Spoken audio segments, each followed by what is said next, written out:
Okay, so to continue our conversation about the Guild and mise-en-scène and cinematography and story choices and digital storytelling and how it represents our world, I do want to revisit the opening animation imagery for the Guild, as I promised you I would. As every season progresses, the opening scene changes, and I'm simply fascinated to watch how certain details stay the same and then other details are altered.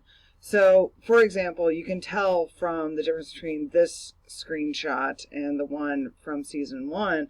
By season 2, you can clearly see the influence of money. And again, we read about that earlier in the semester about how digital storytelling creates new opportunities, but also new challenges for people who want to tell their stories digitally. And one of the things is that you have to, of course, rely on more donors, and you'll notice that the credits for both opening scenes say that the artists donated their time and their money, which again goes back to the homework economy. Now in the digital age, we're expected more and more to just voluntarily offer up our work for free in order to get behind the common good of whatever project it is that we're working on. And this, of course, becomes complicated when you want to pay your bills. But nevertheless, to get beyond that, we have here the new and improved second season image of our avatars from all of our characters. You know, we have Codex, we have Clara, Tink, Zabu, Vork, and Blades. And I do want you to pay attention to, before we turn our attention from mise-en-scène to cinematography for today's lesson, that you can clearly see that all of the women's chests are emphasized, as well as Tink and Codex's legs, whereas the men are clearly covered all in armor, except for Vork, who has these clearly defined biceps. And again, with mise-en-scène, you're constantly looking at things like this, and wondering what is the significance or the importance of them. So we have the men covered up, the women are sexually coded, aside from Clara, who is covered, most of her body is covered aside from her arms. But we also have only two characters who are elves, Zabu and Tink, and both of them are either of Near East or Far East ethnicity.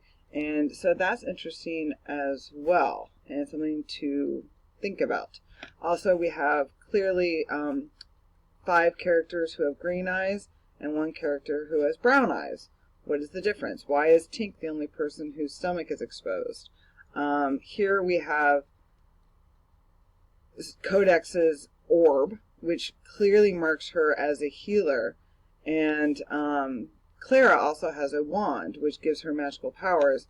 Tink is the only female who has a weapon, and Zabu is the only male who does not have a weapon. He also is marked as somebody who has more magical expertise as opposed to martial expertise, whereas Vork and Blades both actually have large knives, blades, either broadswords or I believe this is an assassin's knife. So just to think about the ways in which with digital storytelling we have these archetypes, and a lot of times they're coded by gender and nationality and racial stereotypes that we hold and need to recognize their significance or importance and think about them and what they communicate within our culture. So, for our reading this week in Chapter 7, Structure and Digital Storytelling, Miller put a large emphasis on the 3-act structure, and I think we can clearly see that operating in every season of the Guild, and I'm always fascinated by it. So, in this season, what is the catalyst?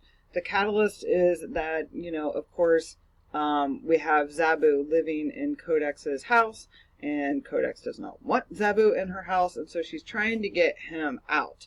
And he wants to get back in because, of course, he has this crush, stalker kind of crush on codex. And they do acknowledge, the producers and the directors do acknowledge in the annotations that this crush that borders on stalkeriness is kind of creepy and is a real concern for a lot of women out there.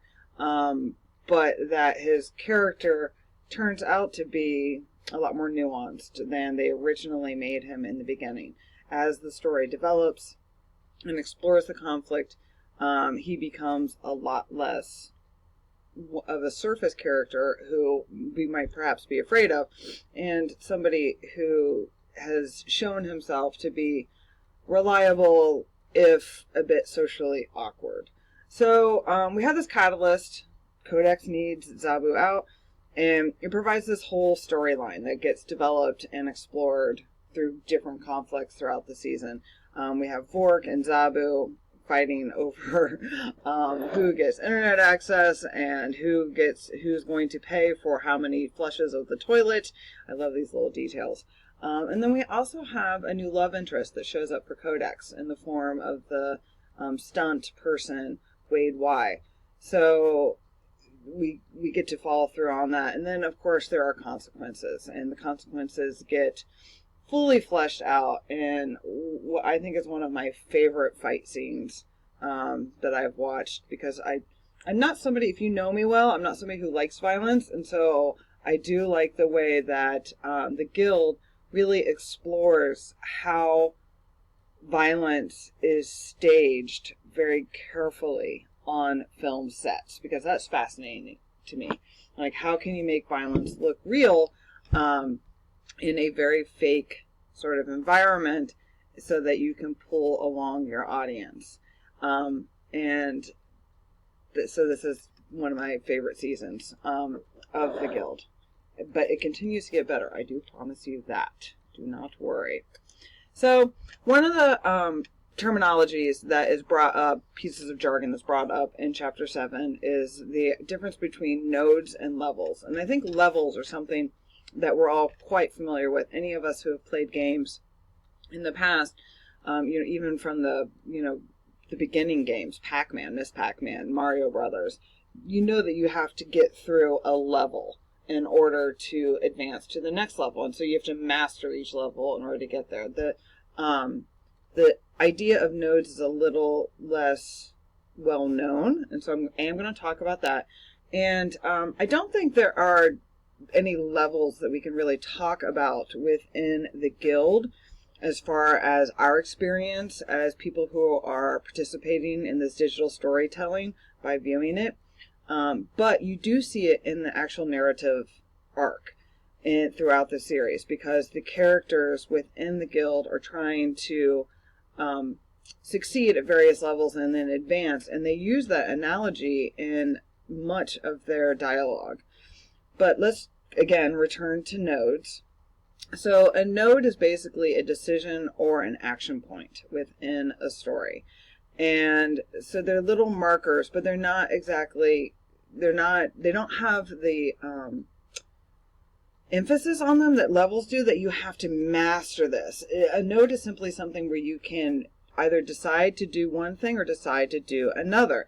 And I put up this screen capture here of a node that exists in the Guild. It says, click here to see other improv endings to this scene. So you can decide to either ignore this call to action and just keep watching the narrative, the linear narrative unfold within the Guild, or you can take a detour. You can take the action of clicking on this link and watching the improv endings to the scene. And this is something that you see over and over again in the Guild. These decision or action points that are built into the story are meant to give you additional layers of information about the narrative. And so they don't actually take you much of anywhere. You don't get to the next level. You don't go from level 1 to 2 to 3 to 4. But you still have to make a decision. And so your nodes, your action points, they can affect you when you're working through a level in a game, or they can just be a decision that you're going to make while you're participating in a narrative. And digital narratives tend to have these sorts of options built into them. and they can be sort of one-offs just really quickly. You're going to see something additional, or they can take you down a whole new path.